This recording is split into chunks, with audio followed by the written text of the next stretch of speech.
que aconteceu ontem exatamente, então, Bernardo? Vamos lá. Aconteceu que ele foi demitido, né? Segundo o CEO Lúcio Barbosa, o CEO do Vasco da Gama, houve uma quebra de confiança, né? E, por outro lado, o Alexandre Matos, isso foi numa entrevista coletiva, e, por outro lado, o Alexandre Matos se manifestou pela sua rede social, contestando ali o método de trabalho da 777. Para mim, o que levou à quebra de confiança? Isso que eu saber. Quebra de confiança o quê? Sim, vamos lá explicar. Podemos ouvir o... Como é que ele chama? O CEO? Lúcio. Vamos ouvir então rapidamente, eu faço sem querer, para embasar aqui os nossos comentários e para as pessoas que não estão acompanhando de perto, que está bem restrito ao Vasco, é claro, mas agora começa a se espalhar, porque envolve SAF, envolve um dos maiores clubes do Brasil, envolve um cara que é muito conceituado no futebol e tal. Então vamos ouvir aí o CEO da 777, né? Não, ele é do Vasco, ele é CEO do Vasco. Do futebol, né? Contratado, ele é um funcionário da 777. Vamos lá. Play. E aí, Dulu, obrigado pela pergunta. Acho que foi uma conjunção de fatores, mas o principal que eu posso citar aqui é realmente a quebra de confiança, como aconteceu. Foi exatamente isso que eu falei para ele hoje. Vocês acompanharam aí o que aconteceu, então a gente não precisa entrar em todos os detalhes. A gente não vai citar mais detalhes até em respeito aos nossos processos, ao nosso compliance, ao nosso jurídico. E eu tenho certeza que o Alexandre ele entendeu. A gente tinha conversado ontem já por telefone e hoje a conversa foi pessoal. Então o principal motivo de fato foi a quebra de confiança. Que é uma declaração bastante vaga, sim, né? E pouco transparente. Que foi a quebra de confiança. Fala. Não, pode. Não, o que eu entendi dessa história é que o Alexandre Matos teve conversas vazadas com um jornalista, né, Lucas Pedrosa, do SBT, na qual ele falava dos problemas internos que tinha, problemas com o Ramon Dias. Essa conversa que ele teve com esse jornalista foi vazada pelo Matos, ele enviou a algum canal e a conversa foi vazada, e daí houve essa quebra de confiança, inclusive entre ele e o jornalista. O jornalista ontem foi às redes sociais dele para dizer que foi uma molecagem do Alexandre Matos expor. Quer dizer, foi um vazamento consentido. Consentido não, voluntário, parte do Alexandre Matos. Enviou para outra pessoa que não deveria ter divulgado, e foi isso que aconteceu, aparentemente. E qual que era o teor dessa conversa? Era sobre desentendimentos do Alexandre Matos com as fotos aí. Nós temos as telas, né? Com o Ramon Dias, né? Então, de fato, ele explicou sobre... Na verdade, assim, ele explicou todas as negociações que não deram certo recentemente no Vasco e imputando que as negociações não deram certo por causa da 777. Que a 777 estava travando o trabalho dele. Basicamente é isso, né? De que ele não se sentia com liberdade, de que ele colocava as opções A, B, C e D na mesa, 777 para ele, Alexandre Matos, sempre tinha um pelo em ovo para não efetuar aquela contratação. Aqui, em tese, foi aprovada a do André Silva, ele acabou optando pelo São Paulo, mostrando então que a culpa não foi do Vasco, que foi o jogador e tá tudo correto optar por onde ele quer jogar. Os processos e as explicações para o Ramon Dias sobre o porquê que alguns reforços não estavam chegando, então explicando sobre esses atletas que acabaram não sendo contratados e colocando ao Ramon Dias o seguinte: olha, quem está travando a história é lá em cima, não sou eu, né? Então não adianta você ficar bravo comigo. Por que ele não se demitiu? Porque ele entendia que em algum momento ele poderia desenvolver o trabalho. Enfim, o cara não precisa, ele tá ganhando bem. Não, tá não lá. sei. Eu fico me perguntando, o cara tá lá na... CEO diretor esportivo lá do Vasco da Gama e tal. Quer contratações, tenta contratações. A SAF, né, a empresa, fica barrando, pede demissão, vai embora. E aí, ao mesmo tempo, a 777, ela questionou o Alexandre do porquê que alguns atletas têm indicações do André Cury, que é um empresário muito influente aqui no Brasil, e, enfim, aí, pela suposição, a 777, sei lá, quis dizer que o Alexandre só faz negócios com o André Cury, e não sei por qual viés, mas enfim, aí é a história dele com o jogador e tá tudo com o empresário, e sei lá o que acontece. Mas é uma história bastante maluca, né? Porque... Põe o print aí da conversa, Miquelete. Tem os prints aí. Eu acho que é importante a gente colocar isso na tela para contextualizar. Então, essas são as conversas, nós vamos ver aqui as conversas que o Alexandre Matos, do Alexandre Matos com o jornalista, como que se chama? Lucas Pedrosa, do SBT. E ele mesmo acabou passando para outras pessoas. Deixa eu te esclarecer o processo de uma vez por todas do negócio do André. Me enchendo o saco aqui. A 777 permitiu, após o Sforza, contratar um atacante, mas que teria de ser sem aquisição. Tiveram os nomes do Pedro Henrique, Breno Lopes, André. Todos enviados. Pedro Henrique está no Corinthians, né? Pedro Henrique do Corinthians, Breno Lopes do Palmeiras e o André. E o André. Todos enviados. O André Silva. Esse que foi para o São Paulo. Ah, tá. Todos enviados imediatamente para avaliação do scout da 777. Pedro Henrique seria o mais em conta, aproximadamente 500 mil euros. O Pedro Henrique foi para onde? Corinthians. Ah, tá. Era do Internacional. Tá. Breno Lopes seria obrigação de compra, porém pagamento somente em julho. De 25 de julho a 26. Julho 25 e julho 26. Em julho de 2025 e em julho de 2026. De 4 milhões de euros. André é o mais caro e não tinha como vir por empréstimo, teria de ser comprado. Pedro Henrique foi vetado porque tem 33 anos e poucos gols. Foi a avaliação da 777. Breno Lopes porque sempre foi reserva.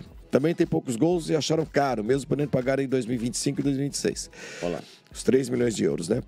Deve ser 80%. 80%. André, pela idade, gostaram. Porém, como tinha que comprar, foi vetado pela questão orçamentária. Seguindo, Lúcio começou a trabalhar para aumentar... O Lúcio é o CEO, né? CEO.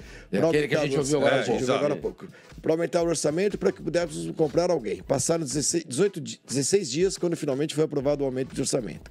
Quando aumentou o orçamento, em menos de 24 horas, foi enviada a proposta oficial ao Vitória de Guimarães, que foi aceita. Porém, o jogador não quis vir porque queria o São Paulo. Estamos falando do André Silva.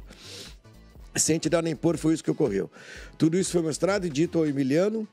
É o filho do Ramon, né? O filho do Ramon, auxiliar dele, o Ramon Dias. E ao Ramon, que entenderam o processo sem nenhum estresse. Não existe nada além disso. Para finalizar de vez, quem disse ao Ramon e ao Emiliano sobre o Breno Lopes foi diretamente o André Cury, que é sócio do...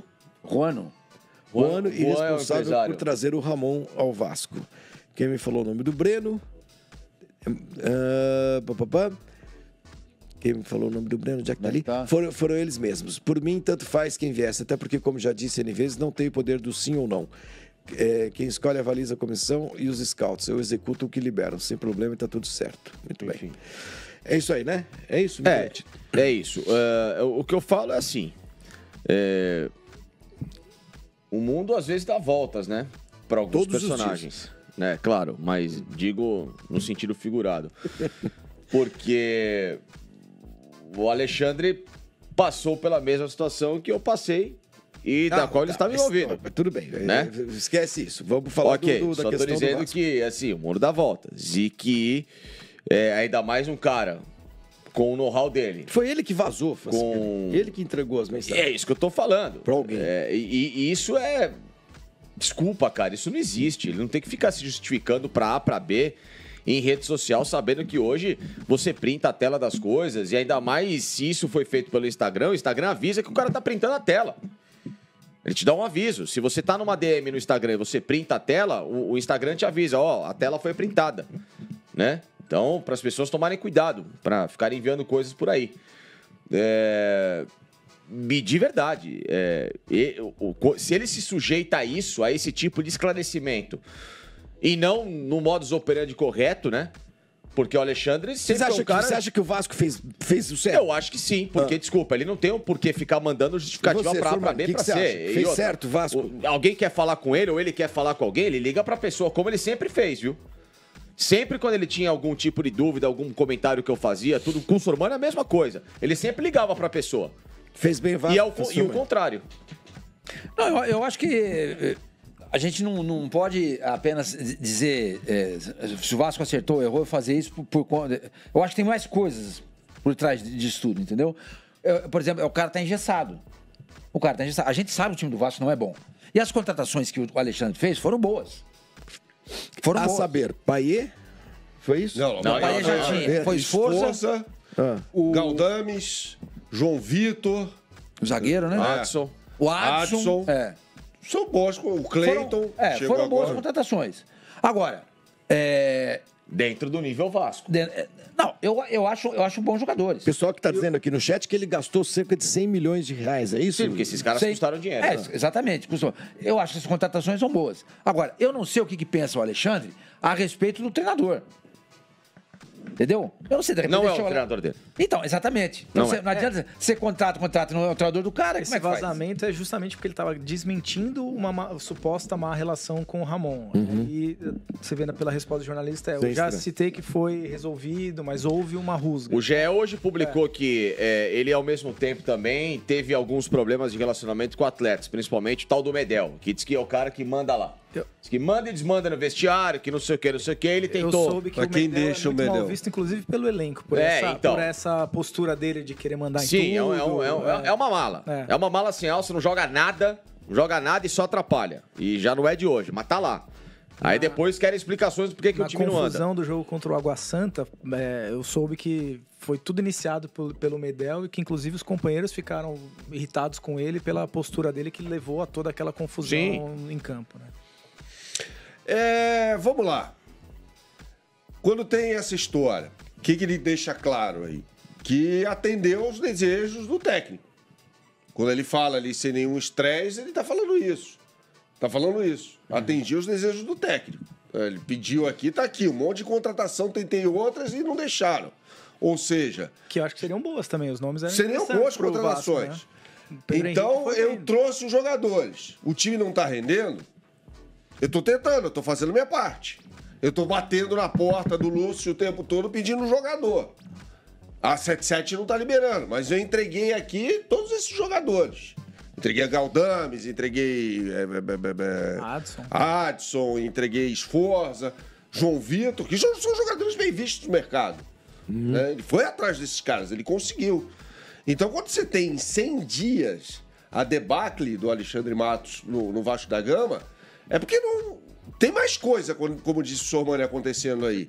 Porque qual o executivo de futebol, e aí é uma opinião minha, melhor o Vasco vai conseguir no futebol brasileiro? Eu também acho que não vai ter coisa muito melhor do que isso. E a torcida tava no veneno com ele também. Com o Alexandre? Sim. Tava cobrando depois. Qual foi o último jogo do Vasco? Contra o Nova Iguaçu. Começaram a xingar o cara também. Porque aí o torcedor começa a tirar pra tudo quanto é lado. Sim. Xinga porque o time tava... Exatamente, só pra todo mundo. E então você fala assim, voltando à pergunta, fez bem o Vasco? Eu acho que o Vasco está indo mal desde o começo com essa SAF. Entendeu? Não tem um culpado, não tem. Aliás, tem um culpado. O culpado, para mim, maior é o jeito que administra, que a 777 ou 777 administra o Vasco da Gama. Entendeu? Como é que vai proibir o Pedrinho de entrar no vestiário? Essa é outra notícia de ontem. Gente, isso não tem o menor cabimento. O cara é presidente do clube. Sabe, uma questão de cortesia, de cavalheirismo. Vai entrar. Óbvio que vai entrar. Até porque o Vasco também faz parte dessa SAF. Ele tem um percentual. Ele tem 2 assentos no Conselho de Sede. Exatamente. Deixa eu só... o Michelete está dizendo aqui que a 777 está desmentindo esta informação que foi publicada ontem. Por quem? Em vários lugares, não é isso? Saiu ontem em vários lugares, várias redes sociais e tal, que o Pedrinho estava proibido de entrar no vestiário. A 777 está desmentindo. Bom, seria bom o Pedrinho... Então quem proíbe? Porque só para a gente arrematar essa história, e eu desconfio, quem manda no futebol do Vasco hoje? Que tem a 777, tá certo? Então por que o Pedrinho não entra? Você tem uma empresa aqui que é dona de futebol. O camarada que é presidente do Vasco não consegue entrar. Quem tá barrando? Não sou eu. Né? Então, essa história é muito estranha, muito esquisita. Precisa saber se ele está sendo mesmo barrado, né? A gente tá levando em consideração os relatos. Que foi publicado. Os relatos. A gente não está lá o tempo inteiro. O Vasco mudou de figura. As pessoas têm que parar de entender que assim, o cara é presidente do Vasco, vai salvar o Vasco. Não vai mais. Não é mais ele pode entrar a gestão. Não, eu sei, mas não é mais a gestão euriquista. A gestão presidencial. A gestão em que o poder está centralizado numa pessoa. Essa pessoa hoje, ela é uma espécie de mais um ministro dentro de um parlamento gigante, ou, no caso, um rei num país comandado por justamente um parlamento.